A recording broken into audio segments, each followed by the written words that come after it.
আপনার কাছে শুরু করব যে বেগম জিয়া তিনি মারা গেলেন, একটা ঐতিহাসিক অধ্যায় শেষ হলো বিএনপির। কিন্তু তিনি যখন ছিলেন, মানে আমার প্রশ্নটা এটা যে তিনি যখন ছিলেন, তিনি শারীরিকভাবে খুব সুস্থ না থাকলেও, খুব রাজনীতিতে খুব সক্রিয় না থাকলেও তার ইচ্ছার একটা প্রতিফলন বিএনপির বিভিন্ন সিদ্ধান্তে পড়তো বলে আমরা জানতাম, এবং একটা অভিভাবক হিসাবে তিনি ছিলেন, এবং যেটি ছিল যে তার একটা সর্বমহলে একটা গ্রহণযোগ্যতা বা সর্বজন গৃহীত একটা ভাবমূর্তি এই সময় এসে তার ছিল, যেটি আর বাংলাদেশে অন্য কোনো নেতার এই সময় অন্তত নাই। এখন তার এই অনুপস্থিতি সেটি বিএনপির জন্য কেমন চ্যালেঞ্জ? আপনাকে অশেষ ধন্যবাদ। এবং দর্শক শ্রোতা যারা রয়েছেন সবার প্রতি আমার শুভেচ্ছা সালাম। আর আমরা সকলেই শোকাহত। আমাদের দেশমাতা, আমাদের নেত্রী, আমাদের মা বেগম খালেদা জিয়া তিনি আমাদের মাঝে নেই। আপনার প্রশ্নটি যে ওনার শূন্যতা আমরা কিভাবে কাটিয়ে তুলবো।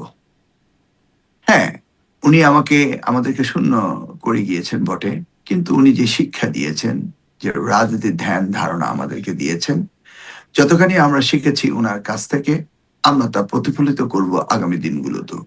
ধরুন, আমাদের দেশমাতা বেগম খালেদা জিয়া এত নির্যাতিত হয়েছেন, কারাগারে একাকিত্ব কাটিয়েছেন, বিনা চিকিৎসায় ওনাকে শেষ পর্যন্ত ওনাকে মৃত্যুবরণ করতে হয়েছে।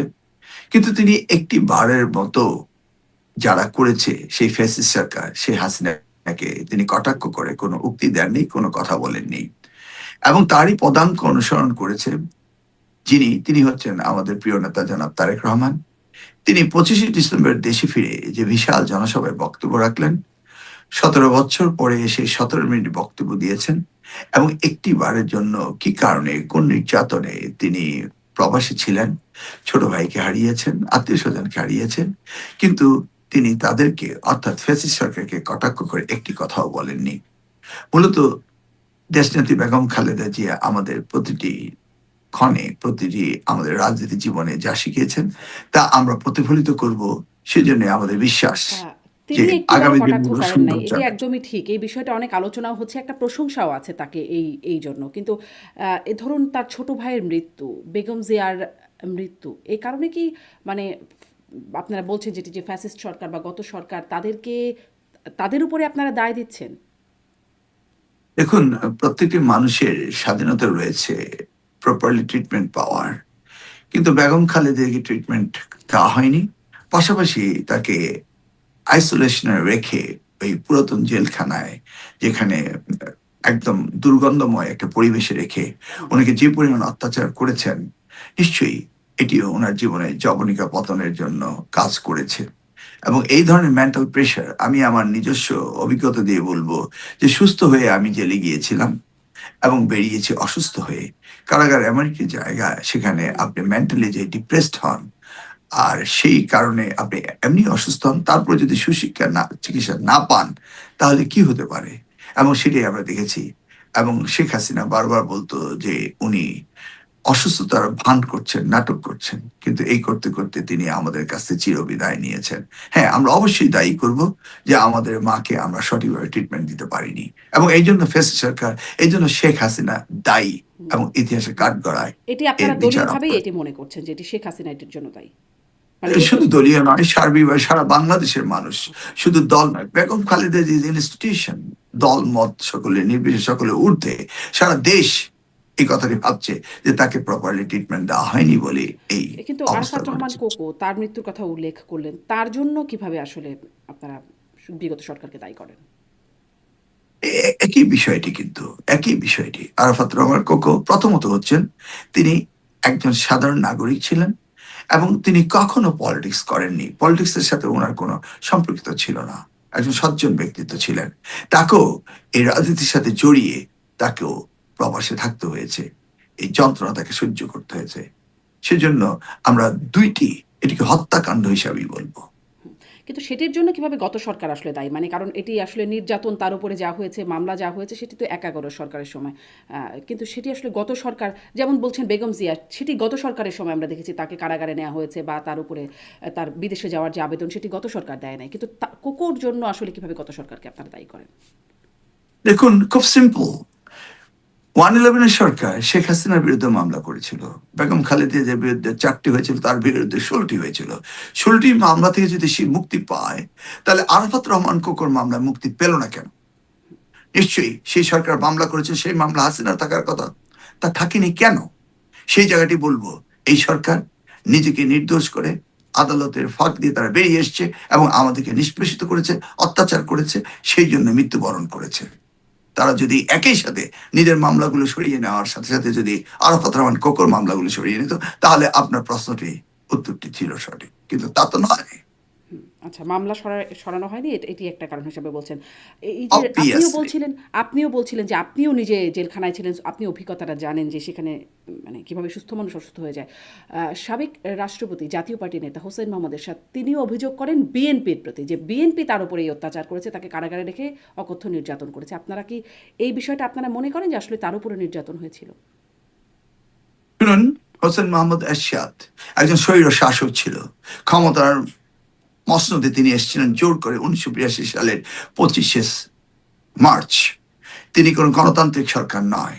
জোর করে জগদ্দল পাথরে ক্ষমতায় থেকে 9টি বছর স্বৈর শাসক হিসেবে প্রতিষ্ঠিত হয়েছিল। একটি স্বৈর শাসক ক্ষমতা জোর করে দখল করে, এটি অন্যায়। এর চেয়ে বড় অন্যায় তো হতে পারে না একটি গণতান্ত্রিক রাষ্ট্রে, যে জায়গায় বিচারপতি আব্দুল সত্তার সাহেব নির্বাচিত হয়েছিলেন গণতান্ত্রিক প্রক্রিয়ার মধ্য দিয়ে, তাকে উৎখাত করে তিনি এসেছিলেন, সেটার বিচার তো হতেই হবে। মানে নিশ্চয়ই জিয়াউর রহমানও তো গণতান্ত্রিক উপায়ে ক্ষমতায় আসেননি, তাই না? জিয়াউর রহমান গণতান্ত্রিক উপায়ে আসেননি, কিভাবে আসলেন তিনি? আপনি কি করে বলতে পারলেন জিয়া রহমান গণতান্ত্রিক উপায়ে আসেননি? 1975 সালে পট পরিবর্তনের পরে সিপাহী জনতার বিপ্লবের মধ্য দিয়ে ওনাকে ক্ষমতায় দিয়েছিলেন এবং উনি রেফারেন্ডামের মাধ্যমে এবং পরবর্তীতে ইলেকশনে এবং বহুদলীয় গণতন্ত্রের ব্যবস্থা করে, এমনকি আওয়ামী লীগকে পুনরুজ্জীবিত করে তিনি বাংলাদেশে ক্ষমতায় অধিষ্ঠিত হয়েছিলেন এবং বহুদলীয় গণতন্ত্র তিনি প্রবর্তক। তাহলে আপনি কি করে বলতে পারছেন? নিশ্চয়ই না। মানে তিনি সামরিক শাসক থেকে মানে রাষ্ট্র ক্ষমতায় এসেছেন, সামরিক শাসক হিসেবে রাষ্ট্র ক্ষমতায় শুনুন, এসেছেন। পৃথিবীতে এটি হচ্ছে একটি বিরল বিরল ঘটনা যে সামরিক শাসক হিসেবে এসে গণতন্ত্রকে জন্ম দেয়। এই ঘটনা পৃথিবীর কোথাও নেই, শুধু শহীদ রাষ্ট্রপতি জিয়া রহমানই প্রতিষ্ঠিত করেছেন। অতএব এই আপনার কথাটি একদম আপনি সঠিক বলছেন তিনি নয়। আওয়ামী লীগকে তিনি পুনরুজ্জীবিত করেছেন বা রাজনীতি করার বিষয়ে। অফকোর্স, জি। 1975 সালে 24শে জানুয়ারি সংসদে 3 মিনিটের ভাষণে শেখ মুজিবুর রহমান বাকশালকে জন্ম দিয়েছিল, আওয়ামী লীগকে বিলুপ্ত করেছিল। শহীদ রাষ্ট্রপতি জিয়া রহমান শেখ হাসিনাকে দেশে এনে আওয়ামী লীগকে পুনরুজ্জীবিত করেছিলেন এবং আওয়ামী লীগ দলটি তখন আবার দ্বিতীয়বারের মতো জন্ম নিয়েছিল। এটা শহীদ রাষ্ট্রপতি জিয়া রহমান জি। করেছিলেন। আপনারাও কি এরকম কোনো পরিকল্পনা, মানে এই বিএনপিও করছে কিনা, সেই বিএনপি শহীদ রাষ্ট্রপতি জিয়াউর রহমান যেটি করেছেন, কারণ আবারও আওয়ামী লীগের রাজনীতি, এখন রাজনীতি করা নিষিদ্ধ, তাদের দেশে কোনো রাজনৈতিক তৎপরতা নেই, সামনে নির্বাচনও তারা করতে পারবে না। আপনারা কি মনে করেন শহীদ রাষ্ট্রপতি জিয়াউর রহমান যেরকম করে ভেবেছিলেন সেরকম করে ভাবা উচিত বা ভাবা দরকার? শুনুন, বর্তমান পরিবেশে গণতান্ত্রিক পরিবেশ রয়েছে, বহুদলীয় গণতান্ত্রিক ব্যবস্থা রয়েছে, এদেশে এখন 51টি দল রয়েছে। সেই জায়গায় নিজের দোষে দোষী সাব্যস্ত হয়ে তারা যদি নির্বাচন থেকে দূরে সরে থাকে, ফ্যাসিস্ট আচরণ করে যেখানে 20,000 মানুষকে আহত করেছে, 1400কে নিহত করেছে, সেই ক্ষেত্রে আজকে কারাগারে বিচারের মানদণ্ডে দাঁড়িয়ে তাদের বিচার হবে, সেটাই তো স্বাভাবিক। সেই জায়গায় কে কাকে ক্ষমা করবে সেই বিষয়টি আলোচনায় আসার সময় এখন হয়ে আসেনি। আগে তাদেরকে ক্ষমা চাইতে হবে জাতির কাছে, কিন্তু সেই ক্ষমা কি চেয়েছেন? না চেয়ে তারা আরো এই বাংলাদেশকে আরো আরো একটি মানে এমন একটি পরিবেশ, অগণতান্ত্রিক পরিবেশ সৃষ্টি করার জন্য কি ধরনের হুমকি ভারতের মাটিতে বসে দিচ্ছে। আপনি মিডিয়া পার্সোনালিটি হয়ে তার প্রত্যেকটি হুঙ্কার শুনেছেন।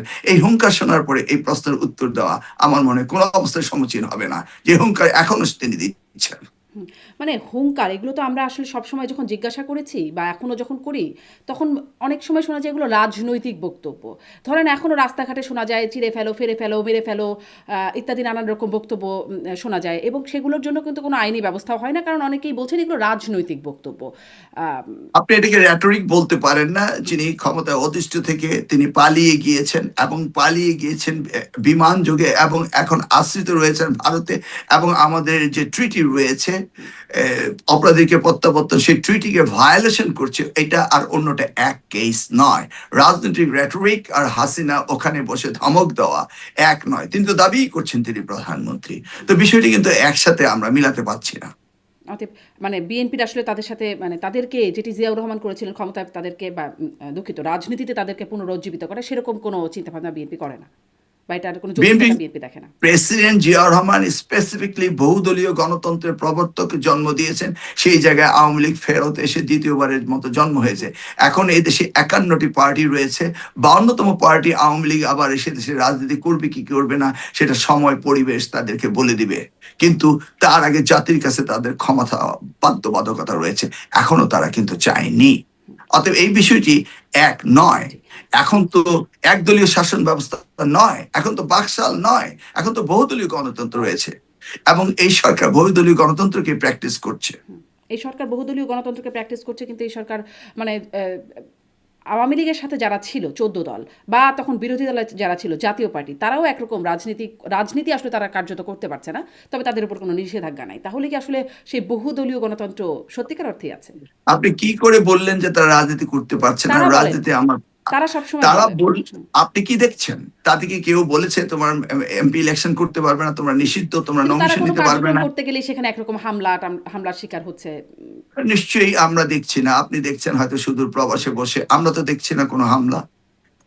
আর যেভাবে একটি দল ফ্যাসিস্টকে সারা জীবন সমর্থন দিয়ে আসছে এবং সমর্থনকারী ফ্যাসিস্টের তারাও ফ্যাসিস্টের অংশীদারিত্ব নিয়েছিল, আপনি সেই দায় থেকে তাদেরকে বের করে নিয়ে আসতে পারেন? তারা যে রবার স্ট্যাম্প হয়ে সংসদে ছিল, তাহলে যখন সুজাতা সিং এসে এরশাদ সাহেবকে নিয়ে নির্বাচন করালো জোর করে, সেই সময়কার কথাগুলো আপনার মনে রয়েছে। হঠাৎ করে নতুন ভাবে বিগত দিনের ইতিহাসকে পর্যালোচনা না করে এই ধরনের তো হতে পারে না। আপনার প্রশ্ন করার আগে আপনাকে জানতে হবে যে সুজাতা সিং কিভাবে এসে এই গণতন্ত্রকে নিষ্পেষিত করেছিল, একদলীয় ভাবে তারা ইলেকশন করেছিল, কিভাবে মধ্যরাত্রে ইলেকশন করেছিল, কিভাবে 154টি আসন তারা বিনা ভোটে নিয়েছিল। সেই ইতিহাস তো মানুষ এখনো ভুলে যায়নি। কিভাবে আমরা ডামিরা ইলেকশন করেছিলাম সেগুলি স্মরণ করার পরও আপনার এই প্রশ্নটা কি আদৌ যুক্তিসঙ্গত? যে আচ্ছা। বিএনপির দায়িত্ব রয়েছে আওয়ামী লীগকে ইলেকশনে নিয়ে আসা। এই দায়িত্ব বিএনপির কি জন্য হবে? বিএনপির কাদের জন্য হবে? BNP is not the running government. আর যারা পালিয়ে গিয়েছে তাদেরকে ধরে এসে নির্বাচন করাতে হবে, এই দায়িত্ব ডক্টর ইউনূসের কেনই বা হবে? যারা দীক্ষিত, যারা পালিয়ে গিয়েছে, যারা ফ্যাসিস্ট, যারা খুন করেছে, খুনের বিচার তো হতেই হবে। তা তো বটেই, সেই নিশ্চয়ই। জায়গাতে এই প্রশ্ন কিন্তু তো মানে তাদের এই প্রশ্নই আসতে পারে না। রাজনীতিটা নিষিদ্ধ করে রাখা হয়েছে, মানে রাজনৈতিক তৎপরতা কোনো কার্যক্রম তারা চালাতে পারবে না, সেটি নিষিদ্ধ করে রাখা হয়েছে। বিচারও তো নিষিদ্ধ চলছে। হওয়ার পেছনে তো কারণ রয়েছে। নিষিদ্ধ তার রাতারাতি হয়নি, প্রথম দিনে হয়নি, তাদের অ্যাক্টিভিটির জন্য নিষিদ্ধ করেছে। আচ্ছা, আপনারা দেখেছেন একদম স্পষ্ট। এখন ইন্ডিভিজুয়ালি একজন যদি ইলেকশন করে, তারা তো স্বতন্ত্র ইলেকশন করতে পারে, ইন্ডিভিজুয়ালি ইলেকশন করতে পারে, তাহলে তারা করুক। কিন্তু আওয়ামী লীগকে নিষিদ্ধ করা হয়েছে, তাদের কারণ নিষিদ্ধ হয়েছে। সেই কারণ টেলিভিশনের টক শোতে আলোচনা করে তো শেষ হবে না, বরং আরো বিরক্ত, জি। মানে মানুষ বিরক্ত হবে এই তর্কে। আপনার অবস্থান একদম স্পষ্ট, মানে আওয়ামী লীগকে নিষিদ্ধ করার একদম যৌক্তিকতার কথা আপনি বলছেন, এবং আপনাদের কোনো পরিকল্পনায় তাদের সাথে, মানে তাদের রাজনীতি পুনরুজ্জীবিত করার, এবং জাতীয় পার্টির সাথেও যা হচ্ছে আপনারা ঠিকই মনে করছেন। আপনি ভারতের কথা বলছেন, যে ভারতে বসে হুমকি দিচ্ছে, ভারতের যে এক্সট্রাডিশন ট্রিটির কথা বলছেন, যে সেটির ভায়োলেশন হচ্ছে বলে আপনি মনে করছেন। আপনি ভারতের সুজাতা সিংয়ের সেই সময়ের ভূমিকার কথাও আপনি বলছেন।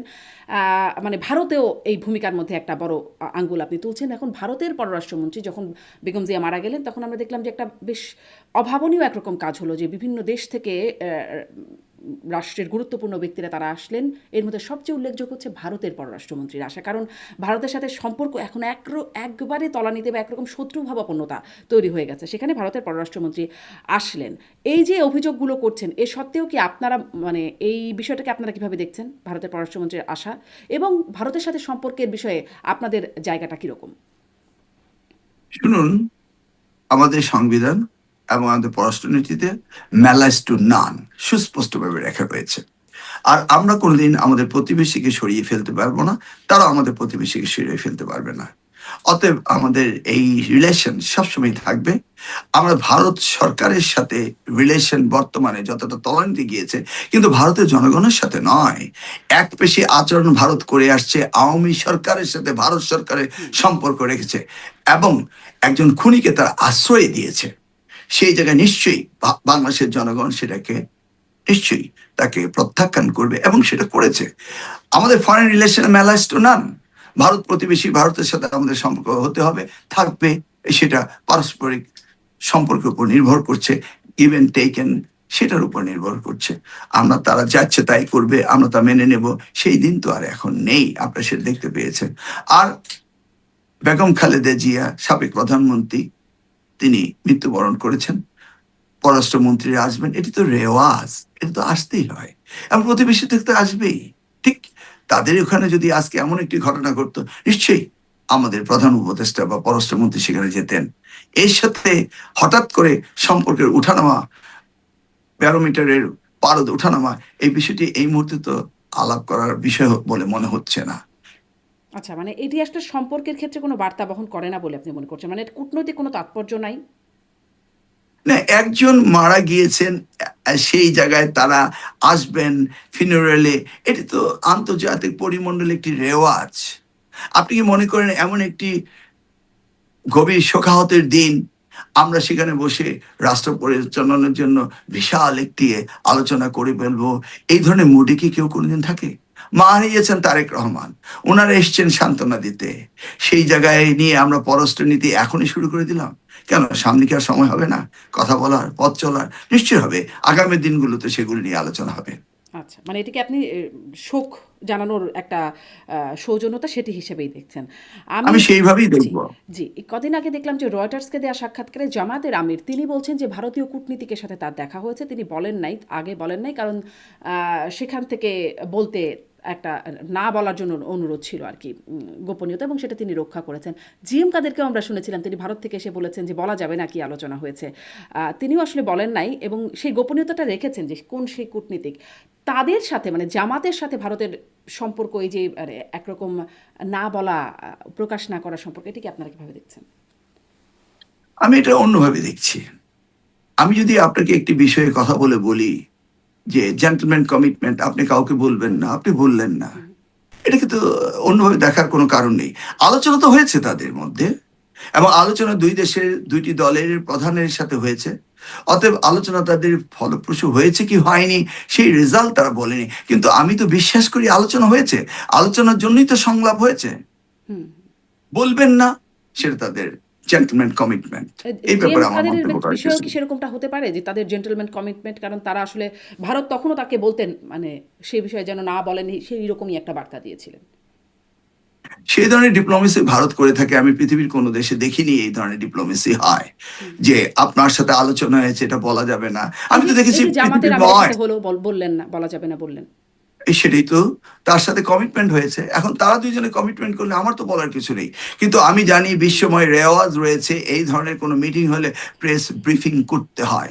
করেননি তারা, রেওয়াজ ভেঙেছে, তাদের নিজস্ব ব্যাপার। I don't have any comment regarding that. আচ্ছা। যেটি দেখা গেল যে মানে আমরা আওয়ামী লীগের বিষয়ে কথা বলছিলাম। এই সময় আওয়ামী লীগ বেগম জিয়ার মৃত্যুতে আওয়ামী লীগ সভানেত্রী শেখ হাসিনা, তার পুত্র সজীব অজের জয় তারা শোক বার্তা দিয়েছেন এবং আমি দেখছিলাম শোক বার্তার নিচে অনেকে এটিকে হাস্যকর বলছে, অনেকে বলছেন অভিনয়, অনেকে আবার প্রশংসাও করছেন যে এরকমটাই হওয়া উচিত। একজন রাষ্ট্রনায়ক যদি প্রয়াণ হয় তখন আরেকজনের ক্ষেত্রে কাছ থেকে এরকমই আসা উচিত। এরকমটা বলছেন ডেভিড বার্গম্যান, ব্রিটিশ সাংবাদিক। তিনি বলছেন যে এটি সৌজন্যতা নাকি ভণ্ডামি নাকি দুটোই, এই প্রশ্নও তিনি রাখছেন। আপনারা আসলে কিভাবে নিচ্ছেন এই শেখ হাসিনার কাছ থেকে না, এই এটা তো পার্সোনাল কমিটমেন্ট, কেউ তো বলতেই পারে গরু মেরে জুতা দান, এই মৃত্যুর জন্য তো তারা দায়ী। সেই ক্ষেত্রে সোশ্যাল মিডিয়াতে মন্তব্য হতে পারে, তবে আমি এই আমার প্রিয় নেত্রী দেশমাতা বেগম খালেদা মৃত্যুবরণের পরে কেউ যদি এসে শোকাহতের পাশে শোক প্রকাশ করে, আমার ধর্মীয় অনুভূতিতে আমি এটাকে নিয়ে কোনো কটাক্ষ করতে পারি না, আমি করব না। জি, অনেক ধন্যবাদ। আমি এর পরের প্রশ্নে যাই। যে দেখলাম আমরা যখন মানে আম অন্য দেশ থেকে নেতারা আসছেন, যেমন জয়শঙ্কর আসছেন বা পাকিস্তান থেকে একজন নেতা আসছেন আরও দেশের, সেখানে উপস্থিত ছিলেন জাইমা রহমান, তারেক রহমানের কন্যা। এর আগেও যখন ন্যাশনাল প্রেয়ার ব্রেকফাস্টে যুক্তরাষ্ট্র থেকে আমন্ত্রণ জানানো হয়েছিল তারেক রহমান, মির্জা ফখরুল ইসলাম আলমগীর, আমির খসরু মাহমুদ চৌধুরী, তাঁদের যাবার কথা ছিল। তারেক রহমানের স্থলাভিষিক্ত হয়েছিলেন তার কন্যা জাইমা রহমান। মানে জাইমা রহমানকে আন্তর্জাতিক ক্ষেত্রে যখন কথাবার্তা হচ্ছে বেশ মানে তাকে সামনে দেখা যাচ্ছে। তাকে নিয়ে কি কোনো পরিকল্পনার বিষয়ে আপনি জানেন? হচ্ছে, বিএনপির মধ্যে আছে? শুনুন, আমার উত্তরসূরি আমার মেয়ে হবে, আমার ভবিষ্যৎ আমার মেয়ে হবে, এটা তো পরিকল্পনার বিষয় না, এটা তো বাস্তবতা। কে না প্ল্যান করে তার মেয়ে, তার পুত্র সন্তান আগামী দিনে তিনি যা করছেন সেই স্থলাভিষিক্ত হবেন, আবারও সেই কাণ্ডারি হয়ে এগিয়ে যাবেন। এটা তো গুড উইশেস, এটা তো হওয়া উচিত। এটা কি না হওয়া উচিত নাকি? আর এই শোকাহত পরিবারের দুইজনই তো এখন রয়েছে, নাই শহীদ রাষ্ট্রপতি জিয়াউর রহমান, নাই বেগম খালেদা জিয়া, নাই আরাফাত রহমান কোকো। একমাত্র কন্যা জায়মা বাবার সাথে থাকবেন, সেই শোকাহতের দিনে বাপকে আলিঙ্গন করে দুজনে থাকবে, এটি তো স্বাভাবিক। এবং এই স্বাভাবিকত্বের মধ্যে অস্বাভাবিকত্ব কোত্থেকে আসলো, এটা তো আমি বুঝতে পারছি না। রাজনীতি জায়মা রহমান করবে, নিশ্চয়ই করবে, সেটা আগামী দিন বলে দিবে, সামনের দিনগুলো সময় বলে দিবে। কিন্তু এই ক্ষণকে নিয়ে তো আমার মনে হয় না কোনো উত্তর দেওয়া বা কোনো তর্ক বিতর্কে যাওয়ার কোনো সুযোগ রয়েছে। না, নিশ্চয়ই তর্ক বিতর্ক না, মানে তিনি আসলে কি, তাকে নিয়ে কীরকম পরিকল্পনা আছে সেটি একটা প্রশ্ন, সেই প্রশ্ন হিসেবে জানতে চাচ্ছিলাম। আমরা দেখলাম যে যেদিন বেগম জিয়া মারা গেলেন সেদিন স্ট্যান্ডিং কমিটির মিটিং হলো এবং সেখানে থেকে সিদ্ধান্ত হলো যে 9 জনকে, রুমিন ফারহানা সহ 9 জনকে বহিষ্কারের সিদ্ধান্ত হয়েছে, তারা স্বতন্ত্র প্রার্থী হিসেবে দাঁড়ানোর ঘোষণা দিয়েছিলেন বা দাঁড়িয়েছেন। আম, তিনি, রুমিন ফারহানা, বিষয়টিতে বেশ অবাক, মানে বিস্ময় প্রকাশ করেছেন যে যেদিন মারা গেলেন সেই শোকের দিনে কেন এই বহিষ্কারের সিদ্ধান্তটা আসলো। আসলে এই সিদ্ধান্তটা আপনার কাছে কেমন মনে হলো? ধরুন, আমাদের প্রিয় নেতা জনাব তারেক রহমান, ওনার মা মারা গিয়েছেন, কিন্তু স্টেটমেন্ট, উনি কি আমার মতো সারাদিন অঝরে কাঁদবেন বা ক্রুদ্ধ হয়ে ঘরে বসে থাকবেন? ওনাকে তো স্টেটমেন্টশিপ নিয়ে এ দেশকে এগিয়ে নিতে হবে, ওনার কথা বলতে হবে। তিনি তাই করছেন। ঠিক তেমনি ভাবে এই দলটি নির্বাচনকালীন সময়ে এই ঘটনাগুলো ঘটছে, নির্বাচন দলের বিষয়, দল এগিয়ে যাচ্ছে এবং সেই কাজগুলো হচ্ছে।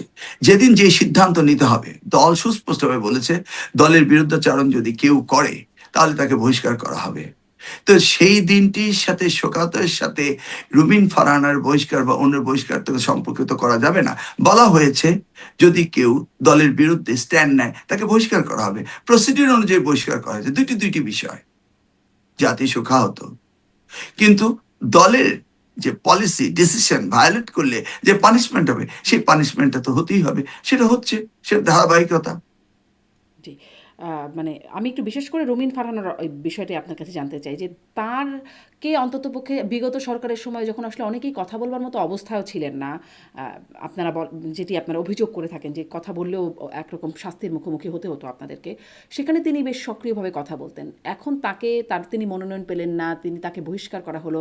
এই বিষয়টি কি মানে বিএনপি আসলে কিভাবে মনে করে, বা আপনারা কর্মীরা যারা আছেন, নেতা কর্মী, তারা আসলে এটাকে কিভাবে মনে করে, বিশেষ করে রুমিন ফারহানার বিষয়, যেহেতু তিনি মিডিয়াতে খুব পরিচিত মুখ, এজন্যই জিজ্ঞাসা। না শুনুন, কথা রবিন ফারহানা প্রচুর বলেছে, আমরাও বলেছি, আমরাও রিস্ক নিয়েছি। জি, আমিও একই আপনি কাতারে ছিলেন। ছিলাম। হ্যাঁ, আমিও একই কাতারে ছিলাম। আপনিও দেখেছেন, আপনাদের টিভিতেও গিয়েও কথা বলেছি। এখন রুমিন ফারহানা পার্টির সিদ্ধান্তের বাইরে যাওয়াটা কি উচিত হয়েছে? শুনুন, একটি বৃহত্তর দল, এই রুমিন ফারহানা কিন্তু 2018 সালে ইলেক্টেড হয়নি, সিলেক্টেড এমপি হয়েছিল। আগামী দিনে আমাদের দেশে ইলেক্টেড এমপির প্রভিশন রয়েছে, সিলেক্টেড এমপির প্রভিশন রয়েছে, আপার হাউসের প্রভিশন আসছে। অ্যাকোমোডেশন তো হতেই পারতো, কিন্তু দল সিদ্ধান্ত নিয়েছে দলের বৃহত্তর স্বার্থে। সেই জায়গায় দলের সিদ্ধান্ত মেনে নিলে তিনি কি খুব লস করতেন? তাহলে আপনি মনে করছেন রুবিন ফারহানা ভুল করেছেন? মানে আমি সেটা বলবো না। একজন রাজনীতিবিদ তার প্রজ্ঞা নিয়ে, তার ভবিষ্যৎ নিয়ে, তার রাজনীতি চিন্তা ভাবনা নিয়ে তিনি করেছেন। ভুল শুদ্ধ আমি স্কুলের মাস্টার নই যে সেটা আমি বলবো।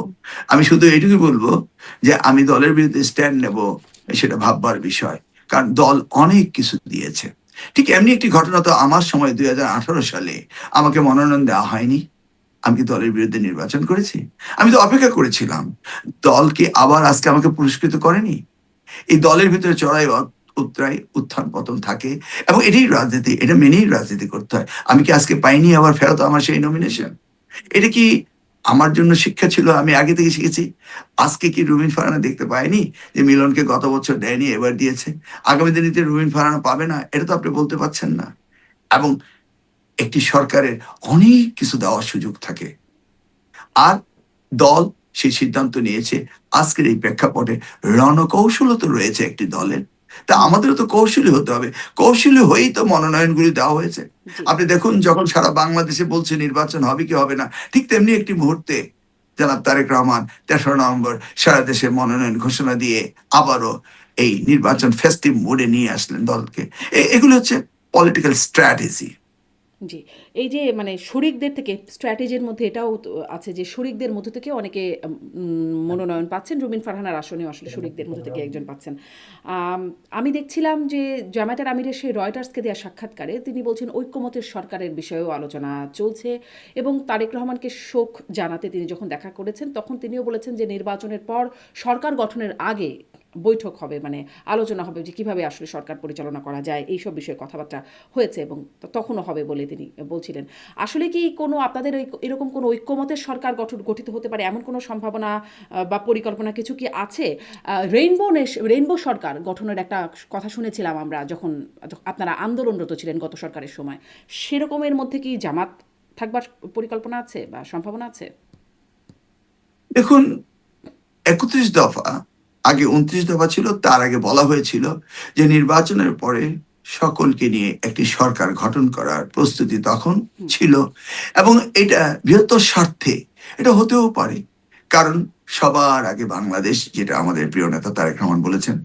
তাহলে আগামী দিনে নির্বাচন হওয়ার পরে যদি উনি মনে করেন, দল মনে করে, সকলকে নিয়ে আমরা আগামী দিনে সুন্দর একটি সরকার গঠন করে বাংলাদেশ এগিয়ে নেব। কারণ আমরা অনেক সময় পার করেছি অযথা, এবং আমাদের অনেক ক্ষতি হয়ে গিয়েছে। সেই জায়গায় এটা না হওয়ার সম্ভাবনা বা হওয়ার সম্ভাবনা দুইটি তো যুক্তিসঙ্গত। সেই বিষয়টি নির্বাচনের পরে ইনশাল্লাহ আমরা দেখতে পাবো। আচ্ছা, মানে আর যদি ধরুন যে যদি বিরোধী দল আর ট্রেজারি দল, তাদের মধ্যে যদি পার্থক্য খুব কম সংখ্যক আসনই থেকে যায়, তখন তো নাও হতে পারে। এটা নির্ভর করে নির্বাচনের পর কিভাবে সরকার গঠন হবে। এখন এটা বলা অত্যন্ত কঠিন। আচ্ছা, আচ্ছা। আহ, মানে আপনাদের বিএনপির নেতাদের মধ্যে থেকে অনেকের কাছ থেকেই এই অভিযোগ আসে যে সরকারের মধ্যে জামাতের অনেক মানে গুরুত্বপূর্ণ জায়গায় জামাতের লোক রেখে দেওয়া হয়েছে, প্রশাসনের মধ্যে জামাতের লোক রেখে দেওয়া হয়েছে। আমরা শুনেছি যখন মানে দেখাও গেছে এই অভ্যুত্থানের পরে যে ছাত্রলীগের মধ্যে গোপনে বা গুপ্ত রাজনীতি করেছে শিবির। বিএনপির মধ্যেও গুপ্ত অবস্থায় কোথাও জামাত শিবির আছে কিনা? আপনাদের সময় একসময় তো জোট ছিলই, এখন কি গুপ্ত অবস্থা, মানে এই গুপ্ত রাজনীতির একটা অভিযোগ তো তাদের বিরুদ্ধে দেওয়া হয়, আপনাদের মধ্যেও কোথাও গুপ্ত অবস্থায় আছে কিনা? না, আমাদের সাথে তারা গুপ্ত অবস্থায় ছিল না। ধরুন আমি যদি তখন তো জোটই আমার ছিল, হ্যাঁ। মাইক্রো লেভেলে যদি আমি আমার কোচয়ে আসি, আমি বহু লোকের চাকরি, বহু লোকের উপকার করেছি, মাদ্রাসায় মুহাদ্দিস বানিয়েছি, প্রিন্সিপাল বানিয়েছি, চাকরির সুযোগ করে দিয়েছি, অনেক কিছু করে দিয়েছি। এবং আজকের প্রেক্ষাপটে আমি দেখছি তারা জামাতের রোকন হয়ে গিয়েছে। তাহলে কি আমি বলবো যে তারা জামাতের রোকন হতে পারে না? আমি কি তা বলবো তারা গুপ্ত অবস্থা রয়েছে? আমরা একসাথে পথ চলেছি, একসাথে আন্দোলন করেছি, এবং আমরা জোটের সরকার ছিল, অথবা আমার দায়িত্বও ছিল তাদেরকে চাকরি দেওয়া। আমি ভেবেছিলাম সে বিএনপি করে, ছাত্রদল করবে, কিন্তু করেনি। কিন্তু এটা তো কোনো অন্যায় হয়নি, তারা তো জোটেরই সরকার ছিল, জোটেরই একটি অংশ ছিল। সেই ক্ষেত্রে হ্যাঁ, আমি স্পষ্ট দেখতে পেয়েছি যে যাদেরকে আমি ছাত্রদল ভেবে সুবিধা দিয়েছি, তারা আজকে জামাতের নেতা হয়েছে। এমনকি একদিন একটি মিছিল আসছিল, আমি ভাবলাম যে এই মিছিলটি বোধহয় আমার মিছিল। আমি প্রত্যেকটি লোককে চিনি, কাছে গিয়ে দেখলাম ওরা জামাতের ক্যান্ডিডেটকে নিয়ে মিছিল করছে। It is the beauty of the politics. আমি মনে করি এতে কোনো প্রভেদ নেই। কারণ দেশটি দুই ভাগে বিভক্ত ছিল, একটি ছিল ফ্যাসিস্ট, আরেকটি ছিল অ্যান্টি ফ্যাসিস্ট। তো তারা তো অ্যান্টি ফ্যাসিস্ট ছিল, তাহলে তাদের কালার আর আমার কালার তো একই ছিল। কিন্তু এরকম আসলে কালার না চিনতে পেরে বা চিনতে পেরেও এমন কি হয়েছে যে আপনি অনেকের উপকার করেছেন, তারা আসলে আওয়ামী লীগ ছিল বা ছাত্রলীগ ছিল? থাকতে পারে, কিন্তু তাতে আমি সেটাকে কোনো দোষের কিছু দেখছি নিশ্চয়ই, না। কারণ রাজনীতি করা তার নিজস্ব ব্যাপার, আমি করতেই পারি। নিশ্চয়ই। এটাকে আমি গুপ্ত কেন? তারা কি গুপ্তচরের মতো আমাকে হত্যা করতে এসছে, না আমার দলকে ক্ষতি করতে আসছে? তা তো করেনি। তারা, আমরা মিলেমিশে রাজনীতি করেছি। কেউ ছিল ফ্যাসিস্টের পক্ষে, ফ্যাসিস্টের বিপক্ষে, তা আমরা বাংলাদেশের একত্রে রাজনীতি করেছি। এখন যেহেতু জামাতকে আমাদের সাথে রাজনীতি করবে না, তাদের তাদের মতো তারা নিজ পায়ে দাঁড়াতে হবে, নির্বাচন করতে হবে, অতএব তারা সরে গিয়েছে। এবং এটি তো হওয়া উচিত, নাকি আমরা সকলে মিলে হ্যাঁ, ওই আপনি আওয়ামী বলছেন যে লীগের আপনাদের মতো তো কোনো ক্ষতি সরকার? করতে আসে নাই। কিন্তু যখন সরকারের মধ্যে তারা থেকে সেটিকে আপনারা খুব পজিটিভলি দেখেন না, বা প্রশাসনের মধ্যে জামাত লুকিয়ে আছে এরকম বলা, এটার মধ্যে খুব পজিটিভলি দেখা হয় বলে বোঝা যায় না। বা আওয়ামী লীগের মধ্যে যখন ঢুকেছিল তারাও খুব পজিটিভলি সেখানে কাজ করেছিল তাও না। সেখানে একটা গুপ্ত রাজনীতি একটা নেগেটিভলি দেখা হয়, বা দেখা হচ্ছে বর্তমানে যখন গুপ্ত রাজনীতি শব্দটা ব্যবহার করা হয়। না, আওয়ামী লীগ তো ছিল জাতির শত্রু। সেখানে তারা গুপ্তভাবে থেকে আওয়ামী লীগের ভিতর থেকে রাজনীতি করেছে বা সুবিধা নিয়েছে, সেটাকে গুপ্ত বলা যায়, কিন্তু আমাদের সাথে জামাতের এটা গুপ্ত বলা যায় না। আচ্ছা। আমরা তো একসাথেই রাজনীতি করেছি। এই যে জামাতুল মুদাসসিরিন ছিল মাদ্রাসার শিক্ষকরা, সেখানে আমরা জামাতকে শিক্ষক সংগঠন করার জন্য আমরা তো সহযোগিতা করেছি, কারণ আমরা তো একত্রেই ছিলাম। আমরা তো রাইটিস্ট পলিটিক্স করেছিলাম, তখন একসাথে অ্যান্টি হাসিনা পলিটিক্স করেছিলাম, অ্যান্টি ফ্যাসিস্ট পলিটিক্স করেছিলাম। তো সেই ক্ষেত্রে এটা তো গুপ্ত নয়, আমরা একসাথেই ছিলাম। জি। আরেকটা একটু জামাতের প্রসঙ্গে আরেকটু প্রশ্ন করব। তবে এটাও একটু মানে গুপ্ত শুনে মনে পড়লো, মানে বলতে, বলতে মনে পড়লো যে বিএনপির সাবেক স্বরাষ্ট্রমন্ত্রী আলতাফ হোসেন চৌধুরী তিনি বলেছিলেন বিএনপিতে অনেক নোন রয়ের এজেন্ট আছে। আসলে নোন রয়ের এজেন্ট মানে ভারতের বিরুদ্ধে তো অনেক কথাবার্তাই শুনি। আসলে কি এরকম নোন ফেস আছে আপনারা জানেন? দেখুন, যিনি বলেছেন তিনি অত্যন্ত উঁচু মাপের লোক, এবং তিনি আর্মি ইন্টেলিজেন্সের উপর লেখাপড়া করেছেন এবং চিফ অফ এয়ারফোর্স হয়েছিলেন। তাহলে উনি যদি কোনো মন্তব্য করেন সেটা খতিয়ে দেখতে হবে, এবং তিনি খতিয়ে দেখেই নিশ্চয়ই মন্তব্য করেছেন। ওনার মন্তব্য উনি ভালো বলতে পারেন, আমি ওনার প্রশ্নের উত্তর দিতে পারবো না। বাট ওনার মতো বিজ্ঞ লোক বলে যদি থাকেন, নিশ্চয়ই ওনার কাছে এভিডেন্স রয়েছে। মানে তার মানে নোনটা আপনাদের কাছে নোন না। তার কাছে মানে এভিডেন্স আছে যা তার কাছে আছে, আপনাদের কাছে নোন না। না, আমাদের বলতে আমি তো কোনো ইন্টেলিজেন্স ডিপার্টমেন্টে কাজও করি, ওই ধরনের অভিজ্ঞতা আমি নেই। আমি পিওরলি পলিটিক্স করি। যেহেতু ওনারা আর্মিতে ছিলেন, ইন্টেলিজেন্সে ছিলেন, সেই কারণে ওনার চোখে ধরা পড়েছে এবং সেই মন্তব্য তিনি করেছেন।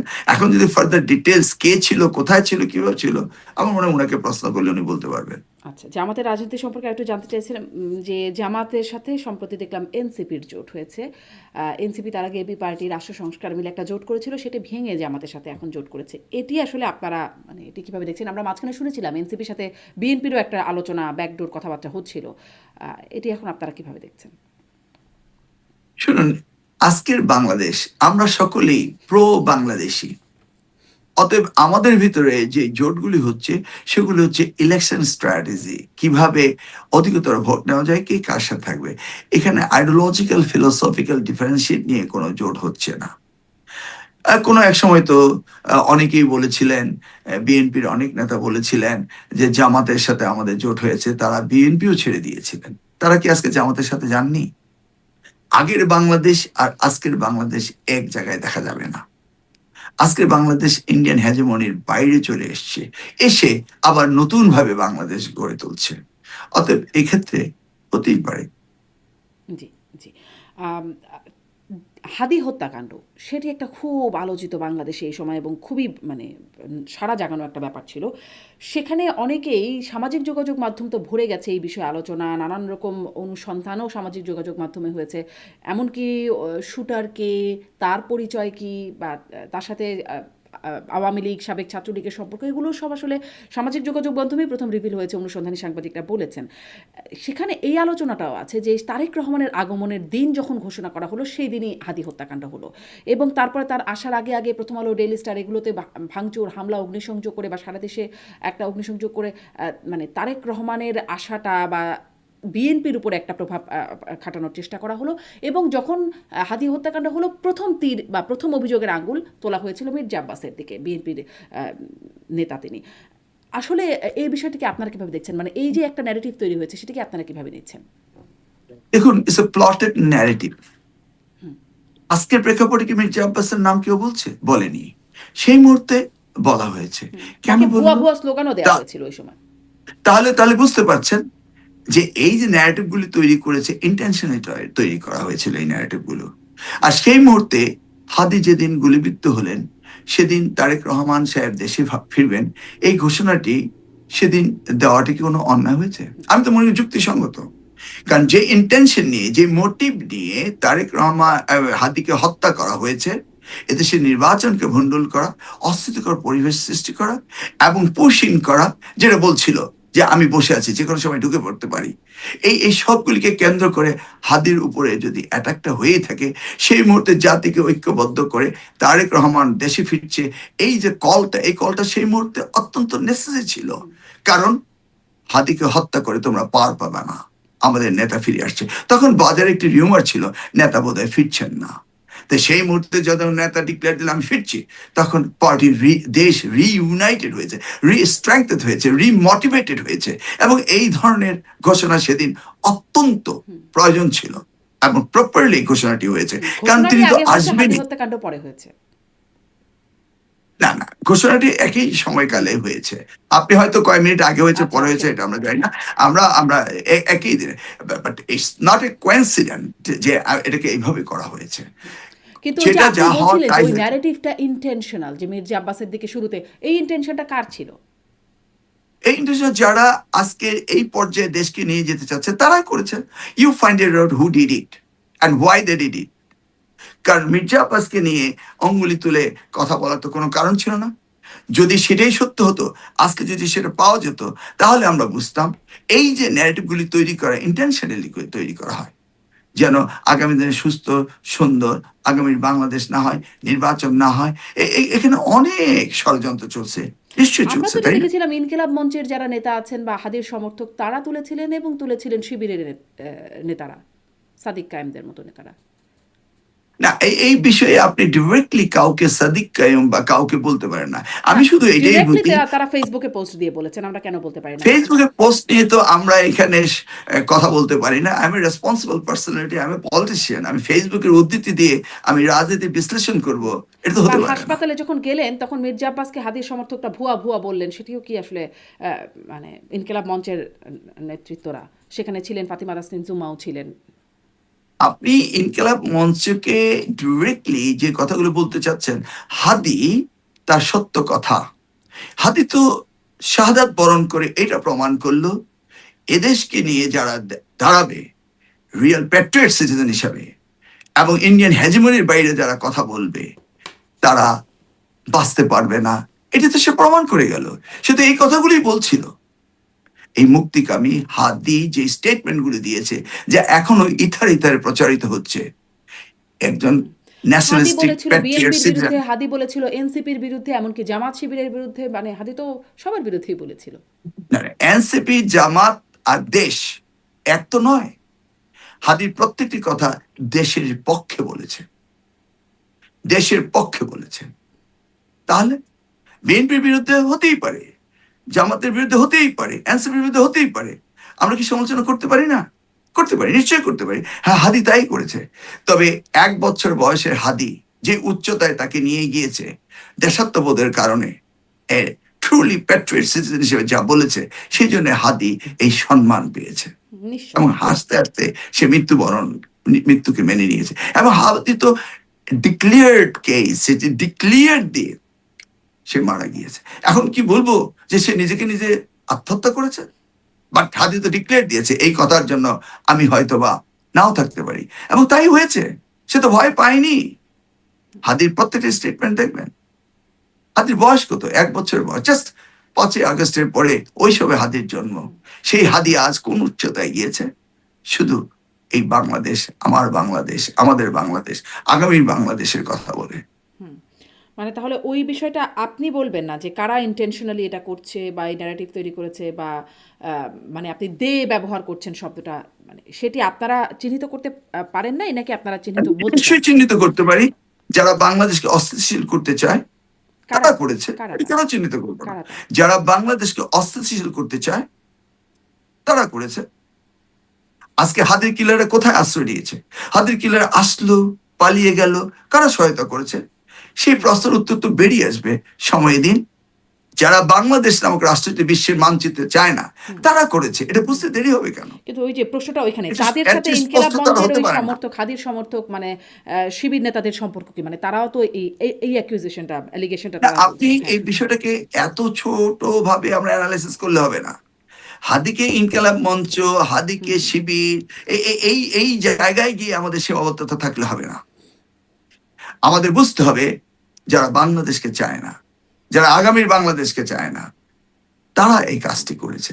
কারা চায় না এই প্রশ্নের উত্তর আপনিও দিতে পারেন, দিয়ে দিন। জি, মানে আপনি একটা বিশাল ফ্রেমে বলছেন, একদম সরাসরি ফ্রেমে যাদেরকে দেখা যাচ্ছে আমি তাদের নিয়ে প্রশ্ন করছিলাম। আমি একটু বিশাল ফ্রেম তো আপনি ছোট করে দেখলে হবে না। এটা বিশাল ফ্রেমই। আমাদের দেশের কিন্তু যখন গণতন্ত্র আপনি কেন অপরাধীর কাছে প্রতিষ্ঠিত যাবেন, হচ্ছে না? অপরাধী কে, সরাসরি কে করলো, তখন তো আপনাকে আস্তে, আস্তে ফ্রেমটা ছোটই করতে হবে। মানে পুরো আপনি এই ফ্রেমটা ছোট করে নিয়ে আসুন। বিগত ৩টি নির্বাচনকে কারা ভণ্ডুল করেছে? কারা এদেশে গণতন্ত্র চায় না? কারা স্বৈরতন্ত্রকে, যারা ফ্যাসিস্টকে আশ্রয় দিচ্ছে, এগুলি বুঝতে তো নিউরো সায়েন্টিস্ট হতে হবে না। বাংলাদেশের মানুষ এগুলি বুঝে ফেলেছে এবং হাদির কণ্ঠে সেগুলি উচ্চারিত হয়েছে বলেই তাহলে আজকে কি এই ইনকিলাব মঞ্চের সমর্থকদের মধ্যেও তাদের মানুষজন আছে যার কারণে তারা মির্জা আব্বাসকে আপনি দায়ী করছে? ইনকেলাব মঞ্চ বলে বলবেন না। বা এই শিবির নেতাদের বাংলাদেশে মধ্যে শহীদ জিয়াকে কারা হত্যা করেছে বলুন?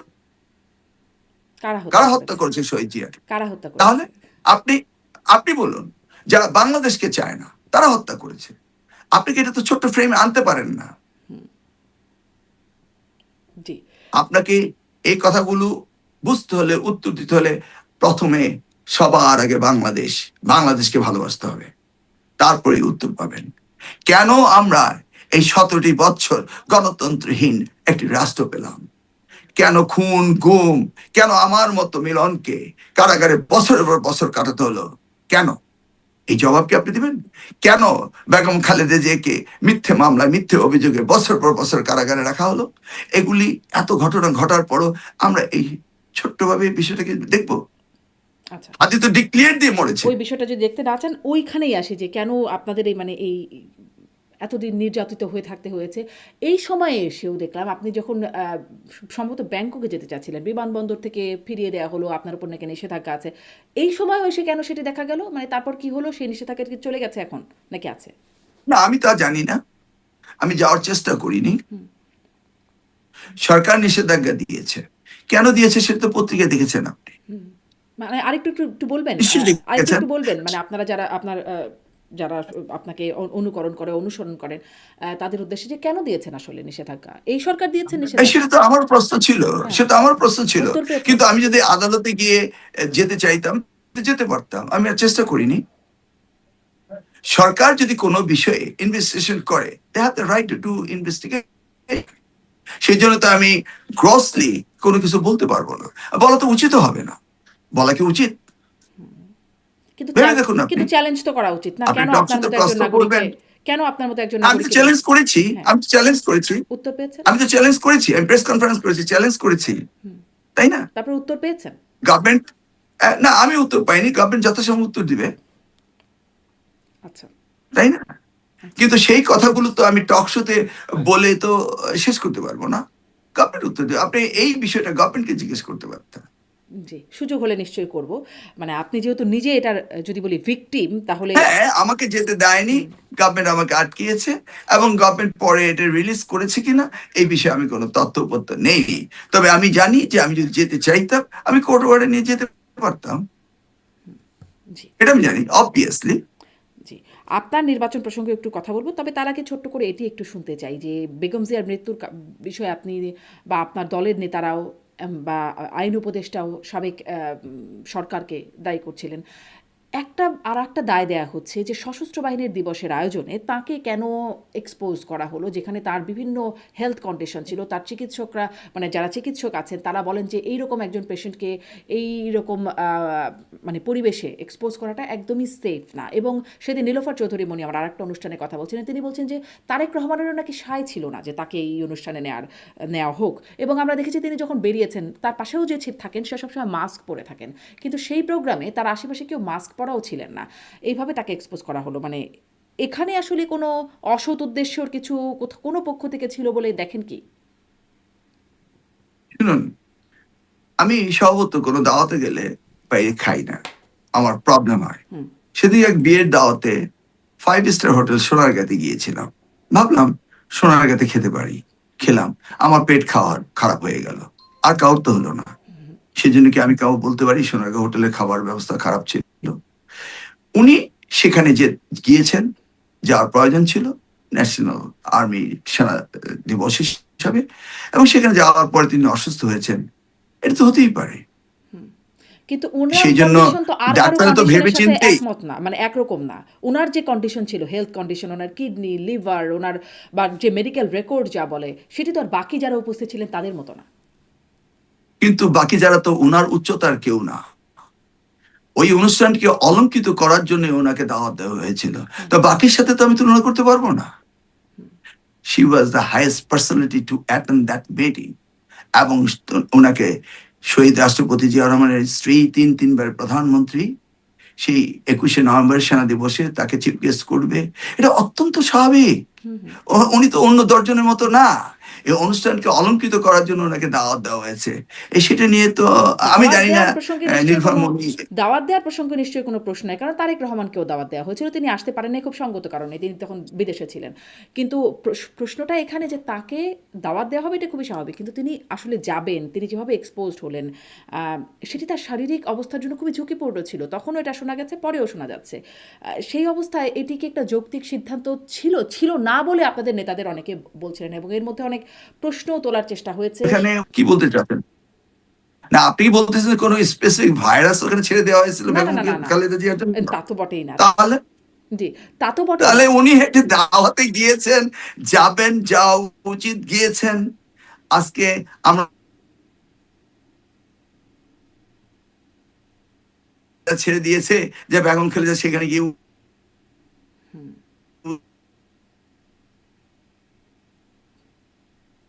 নেটওয়ার্ক অসুস্থ নেতা যেতে। আর উনি যদি না যেতে চাইতেন, যদি বলতেন মা তুমি যেও না, উনি কি যেতেন?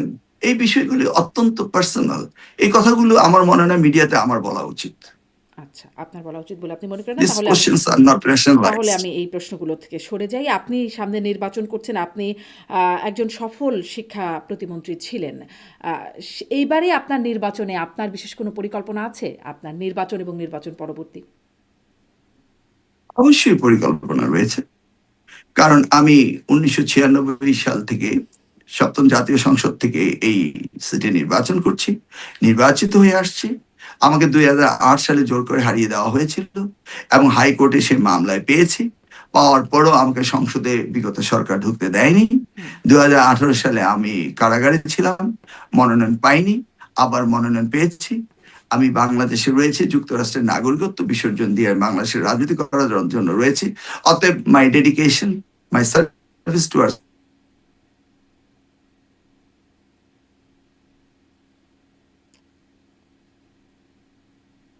মাই। একটু নেটেও সমস্যা হচ্ছে, কথাগুলো একটু আটকে যাচ্ছে জনাব জনাব মিলন। জি, আপনি আপনার জি, এলাকার বিএনপির সমর্থন তো আপনার কাছে আছেই, আপনি নমিনেটেড সেখানে। স্থানীয় আওয়ামী লীগেরও একটা প্রভাব থাকে, মানে সেখানে আওয়ামী লীগের সমর্থক আছে বা ভোটার আছে, তাদের অবস্থান কি? তারা আসলে তাদের কোনো অবস্থান জানতে পারেন আপনি, যে তারা আসলে আপনাকে কিভাবে নিচ্ছে, তাদের ভোটটা কার পক্ষে যাবে? আমি সামগ্রিকভাবে যে সততা, নিষ্ঠা এবং দায়বদ্ধতা নিয়ে এই কচুয়ায় রাজনীতি করেছি, জনগণের খেদমত করেছি। হুম, আমি তো অনেক জামাত নেতারও ভোট পাবো বলে আমার বিশ্বাস, এবং তাদের যে ধরনের উপকার করেছি সেটা আমার বিশ্বাস রয়েছে। তাছাড়া যে রিফর্ম আমি করেছি শিক্ষা ক্ষেত্রে, এবং জামাত তারাও শিক্ষার উপরে গুরুত্ব দেবে, সততা, নিষ্ঠা। এবং ধরুন এই যে চাঁদাবাজি, সন্ত্রাসী বা মাদক আসক্ত, এই যে আমি যেদিন নমিনেশন কনফার্ম হলো সেদিন থেকে কচুয়ায় চাঁদাবাজি আর করার সাহস কেউ পায় না। মাদক মোটামুটি কাছাকাছি চলে আসছি। নির্বাচিত হওয়ার পর তো মাদক পালাবে। এই যে আমার জনশ্রুতি রয়েছে, আমার জনগণের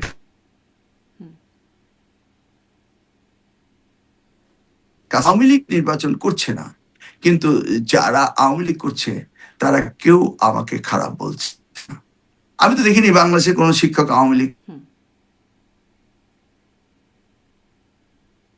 জি, পূর্ণ পরিবেশ আগামী দিনে বয়ে আসবে এবং সংঘাতবিহীন। সেই ক্ষেত্রে সবচেয়ে বেশি বেনিফিটেড হবে আওয়ামী লীগ।